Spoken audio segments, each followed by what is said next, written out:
Hello kids, good morning, namo buddhaya.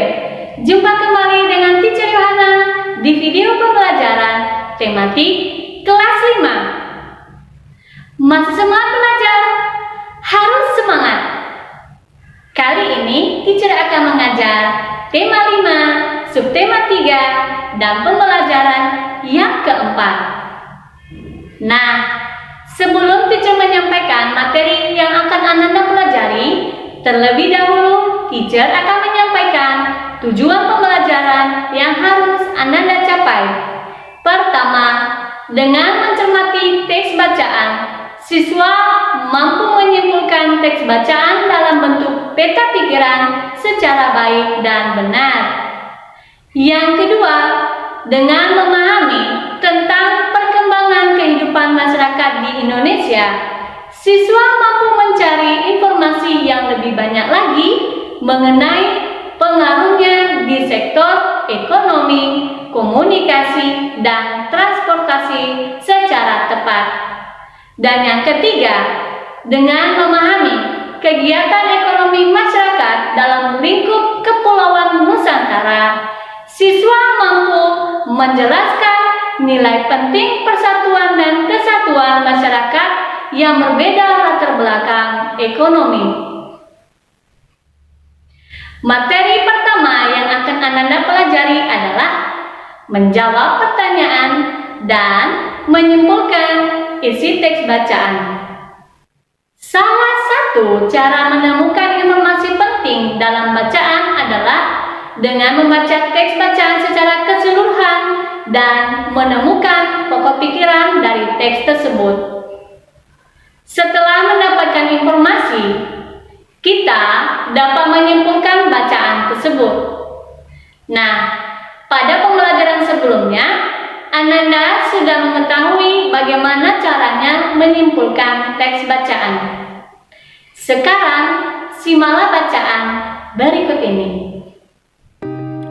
Potensi Indonesia sebagai negara maritim dan agraris. Letak geografis Indonesia sangat menguntungkan karena berada di tengah-tengah jalur perdagangan dunia. Terletak di antara Samudra Hindia dan Samudra Pasifik, serta benua Asia dan benua Australia, sejak dahulu kala Indonesia tidak pernah sepi, khususnya oleh kapal-kapal yang membawa komoditas perdagangan dari satu negara ke negara lain. Tidak hanya itu, sumber daya yang tersimpan di dalam laut Indonesia ternyata amat potensial. Data Food and Agriculture Organization atau FAO 2015 menyebutkan bahwa Indonesia penghasil terbesar di dunia untuk produk rumput laut dan tuna. Indonesia juga menjadi penghasil kepiting dan udang terbesar kedua setelah Cina. Beragam produk unggulan perikanan tersebut tersebar di seluruh wilayah Nusantara.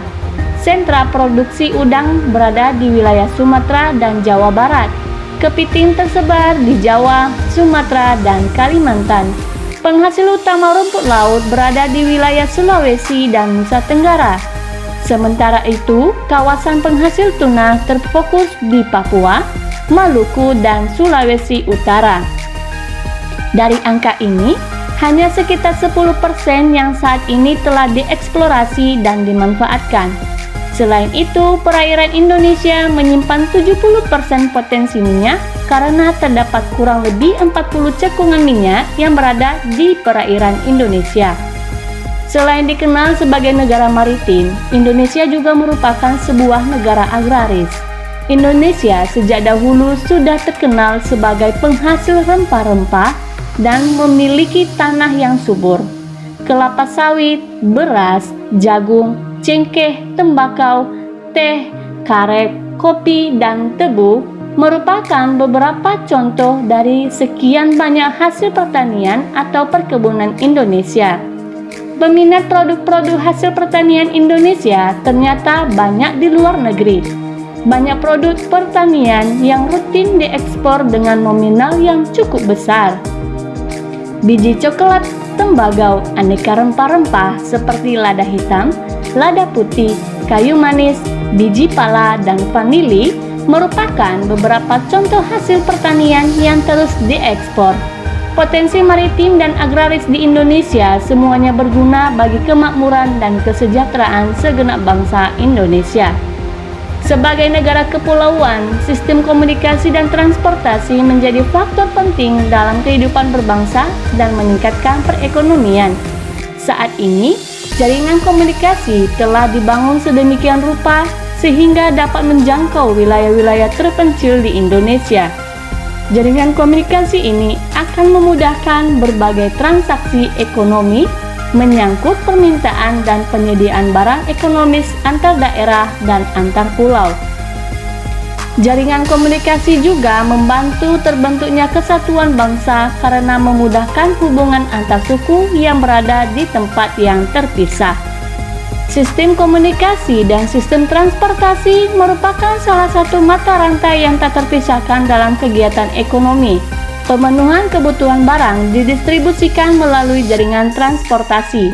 Sebagai negara kepulauan, saat ini pemerintah membangun sistem transportasi udara yang lebih baik untuk mempermudah dan mempercepat perpindahan manusia dan barang.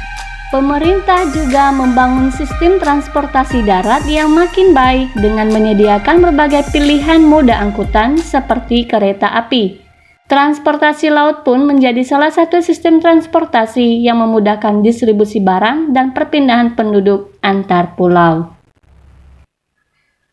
Berdasarkan bacaan tersebut, kerjakan latihan pada buku tema 5 halaman 124 dan 125 di lembar double foliomu. Setelah Ananda mampu menyimpulkan isi teks bacaan, materi berikutnya adalah pengaruh letak geografis Indonesia terhadap kehidupan ekonomi masyarakat. Berdasarkan bacaan, potensi Indonesia sebagai negara maritim dan agraris, dapat diketahui bahwa letak geografis Indonesia sangat menguntungkan karena berada di tengah-tengah jalur perdagangan dunia, yaitu terletak di antara Samudra Hindia dan Samudra Pasifik, serta benua Asia dan benua Australia.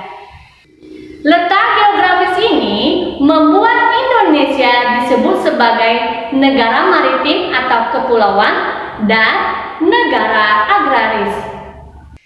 Sebagai negara maritim, Indonesia memiliki potensi antara lain pariwisata bahari yang menarik, minyak bumi yang melimpah, dan sumber daya laut yang beraneka ragam. Sedangkan potensi agraris Indonesia antara lain ketersediaan lahan, iklim yang mendukung, serta tanaman yang unggul. Nah, potensi maritim dan agraris Indonesia semuanya berguna bagi kemakmuran dan kesejahteraan segenap bangsa Indonesia. Sebagai negara maritim, sistem komunikasi dan transportasi menjadi faktor yang penting dalam kehidupan berbangsa dan meningkatkan perekonomian. Sistem komunikasi dan sistem transportasi merupakan salah satu mata rantai yang tak terpisahkan dalam kegiatan ekonomi. Pemenuhan kebutuhan barang didistribusikan melalui jaringan transportasi. Nah, jaringan komunikasi memudahkan berbagai transaksi ekonomi menyangkut permintaan dan penyediaan barang ekonomis antar daerah dan antar pulau. Tugas Ananda berikutnya adalah carilah informasi sebanyak-banyaknya mengenai perkembangan kehidupan masyarakat di sektor ekonomi, sistem komunikasi dan transportasi yang terdapat di Indonesia, terutama yang merupakan akibat dari kondisi geografis Indonesia sebagai negara kepulauan dan negara agraris. Nah, informasi dapat kalian peroleh dari internet, koran, atau majalah. Kemudian, buatlah dalam lembar double foliomu dalam bentuk tabel seperti pada buku tema 5 halaman 126. Setelah Anda memahami pengaruh letak geografis terhadap kehidupan ekonomi masyarakat Indonesia, materi berikutnya adalah menjelaskan nilai penting persatuan dan kesatuan masyarakat yang berbeda latar belakang ekonomi. Perbedaan lingkungan geografis menyebabkan kegiatan ekonomi yang beragam. Keragaman kegiatan ekonomi ini bermanfaat karena masyarakat dapat saling bekerja sama untuk memenuhi kebutuhan mereka. Nah, salah satu prinsip yang memiliki makna yang sama dengan persatuan dan kesatuan adalah wawasan Nusantara. Berikut adalah bacaan yang membahas tentang wawasan Nusantara. Wawasan Nusantara, wilayah Negara Kesatuan Republik Indonesia atau NKRI terbentang luas dari Sabang sampai Merauke. NKRI terdiri atas jajaran pulau yang dikelilingi oleh laut besar dan kecil. Wilayah Indonesia merupakan paduan tunggal antara darat, laut, dan udara beserta seluruh kekayaan alamnya. Keadaan ini disampaikan oleh bangsa Indonesia kepada forum internasional dalam bentuk Deklarasi Juanda pada tanggal 13 Desember 1957. Deklarasi tersebut berisi penegasan bahwa seluruh kepulauan, perairan, dan udara di atasnya yang mengelilingi dan berada di antara pulau-pulau Indonesia merupakan satu kesatuan wilayah yang tak dapat dipisah-pisahkan dan merupakan negara Nusantara. Pemahaman tentang keberadaan Nusantara beserta dengan segala isinya dianggap penting oleh negara untuk menjaga kesatuan bangsa. Oleh karenanya, ketetapan MPR tahun 1993 dan 1998 tentang Garis-Garis Besar Haluan Negara atau GBHN mengenalkan konsep cara pandang nasional yang dikenal dengan wawasan Nusantara. Wawasan Nusantara atau Wasantara merupakan wawasan nasional yang bersumber pada Pancasila dan berdasarkan Undang-Undang Dasar 1945. Wawasan Nusantara adalah cara pandang dan sikap bangsa Indonesia mengenai diri dan lingkungannya dengan mengutamakan persatuan dan kesatuan bangsa, serta kesatuan wilayah dalam menyelenggarakan kehidupan bermasyarakat, berbangsa, dan bernegara untuk mencapai tujuan nasional. Wawasan Nusantara ini dapat menumbuhkan dan mempererat rasa kesatuan, persatuan, dan senasib sepenanggungan kepada seluruh rakyat Indonesia. Dalam pelaksanaannya, wawasan Nusantara ini mengutamakan kesatuan wilayah dan menghargai kebinekaan atau keragaman untuk mencapai tujuan nasional. Dalam pembangunan nasional, wawasan Nusantara mencakup perwujudan Kepulauan Nusantara sebagai satu kesatuan politik, sosial dan budaya, ekonomi, serta pertahanan dan keamanan.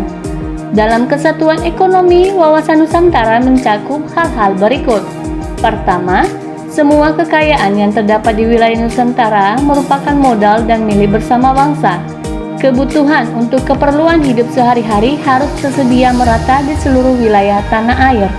Yang kedua, tingkat perkembangan ekonomi haruslah seimbang untuk seluruh wilayah di Indonesia tanpa meninggalkan ciri khas yang dimiliki oleh setiap daerah dalam upaya pengembangan kehidupan ekonominya. Yang ketiga, kehidupan perekonomian di seluruh wilayah Nusantara merupakan satu kesatuan ekonomi yang diselenggarakan sebagai usaha bersama atas asas kekeluargaan dan ditujukan bagi sebesar-besarnya kemakmuran rakyat. Berdasarkan bacaan tersebut, dapat diketahui bahwa wawasan Nusantara atau Wasantara merupakan wawasan nasional yang bersumber pada Pancasila dan berdasarkan pada Undang-Undang Dasar 1945. Wawasan Nusantara adalah cara pandang dan sikap bangsa Indonesia mengenai diri dan lingkungannya dengan mengutamakan persatuan dan kesatuan bangsa serta wilayah dalam menyelenggarakan kehidupan bermasyarakat, berbangsa, dan bernegara untuk mencapai tujuan nasional. Dalam pembangunan nasional, wawasan Nusantara mencakup perwujudan Kepulauan Nusantara sebagai satu kesatuan politik, sosial dan budaya, ekonomi, serta pertahanan dan keamanan. Dalam kesatuan ekonomi, wawasan Nusantara mencakup hal-hal berikut. Pertama, semua kekayaan yang terdapat di wilayah Nusantara merupakan modal dan milik bersama bangsa. Yang kedua, tingkat perkembangan ekonomi haruslah seimbang untuk seluruh wilayah di Indonesia, tanpa meninggalkan ciri khas yang dimiliki oleh setiap daerah dalam upaya perkembangan kehidupan ekonominya. Dan yang ketiga, kehidupan perekonomian di seluruh wilayah Nusantara merupakan satu kesatuan ekonomi yang diselenggarakan sebagai usaha bersama atas asas kekeluargaan dan ditujukan bagi sebesar-besarnya kemakmuran rakyat. Tugas anak-anak berikutnya adalah carilah gambar-gambar mengenai kegiatan ekonomi masyarakat dalam lingkup Kepulauan Nusantara, baik itu di koran, majalah, ataupun internet. Gambar-gambar tersebut dapat pula tentang perdagangan atau pendistribusian komoditas perdagangan yang dilakukan antar daerah Indonesia ataupun kegiatan ekspor yang dilakukan oleh suatu daerah. Nah, tempelkan gambar-gambar tersebut di lembaga foliomu dan berikan penjelasan mengenai kegiatan ekonomi yang tengah terjadi pada gambar tersebut. Baiklah anak-anak, demikianlah materi yang dapat Teacher sampaikan pada kali ini.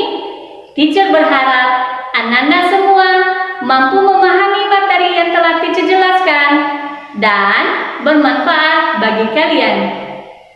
Nantikan pembelajaran berikutnya. Terima kasih. Namo Buddhaya.